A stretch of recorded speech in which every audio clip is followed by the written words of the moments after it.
रविवार यानी कि 26 अक्टूबर से मलेशिया में आसियान समिट की शुरुआत होने जा रही है, लेकिन प्रधानमंत्री नरेंद्र मोदी अपने पहले से निर्धारित कार्यक्रमों के कारण इस बार आसियान शिखर सम्मेलन के संबंधित बैठकों में भाग लेने के लिए नहीं पहुंच पाएंगे। और ऐसे में संभवतः यही जानकारी निकलकर सामने आ रही है, क्योंकि उनके पहले से कुछ कार्यक्रम शेड्यूल्ड हैं, प्लान्ड हैं, जिसके चलते इस बार वो आसियान शिखर सम्मेलन में शामिल नहीं होंगे। जानकारी के मुताबिक भारत की ओर से विदेश मंत्री डॉक्टर एस जयशंकर इस बैठक में हिस्सा लेंगे और भारत का प्रतिनिधित्व करेंगे।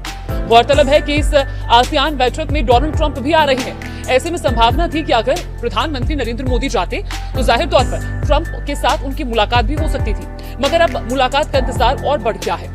दरअसल आसियान यानी कि दक्षिण पूर्वी एशियाई राष्ट्रों का संगठनों का शिखर सम्मेलन, जो कि 26 से 28 अक्टूबर तक कुलालमपुर में आयोजित किया जा रहा है। आपको बता दें कि आसियान शिखर सम्मेलन से संबंधित विचार विमर्श में भारत की भागीदारी के स्तर पर कोई आधिकारिक बयान अभी तक जारी नहीं किया गया है। सूत्रों के मुताबिक ये जानकारी हम आप तक साझा कर रहे हैं कि भारत ने मलेशिया को सूचित किया है कि एस जयशंकर आसियान बैठकों में भारत का प्रतिनिधित्व करेंगे। आसियान भारत शिखर सम्मेलन में प्रधानमंत्री मोदी के डिजिटल माध्यम से भाग लेने की संभावना है।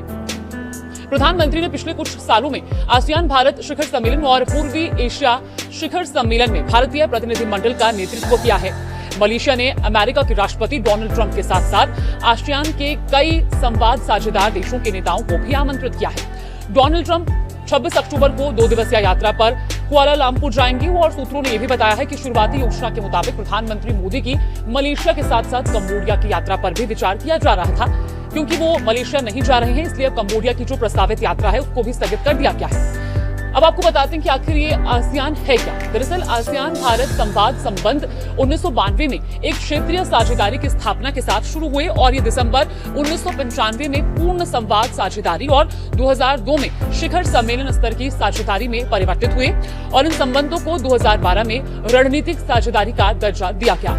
आसियान के 10 सदस्य देश, जिसमें Indonesia, Malaysia, Philippine, Singapore, Thailand, Brunei, Vietnam, Laos, Myanmar और कंबोडिया है। अब क्योंकि ये जो बैठक है ये 26 तारीख से शुरू होने जा रही है और प्रधानमंत्री नरेंद्र मोदी इस बार इस बैठक में शामिल नहीं होने जा रहे हैं, लेकिन क्योंकि विदेश मंत्री एस जयशंकर इस बैठक में शामिल होंगे और भारत का प्रतिनिधित्व करेंगे, ऐसे में अब देखना होगा कि कितनी मजबूती से वहां पर भारत का प्रतिनिधित्व किया जाता है, कौन कौन सी बड़ी मुलाकातें होती हैं। और क्योंकि जानकारी ये भी है कि प्रधानमंत्री नरेंद्र मोदी डिजिटल माध्यम से जुड़ेंगे, तो क्या कुछ खास इसमें रहने वाला है, उसके लिए इंतजार करना होगा 26 अक्टूबर का।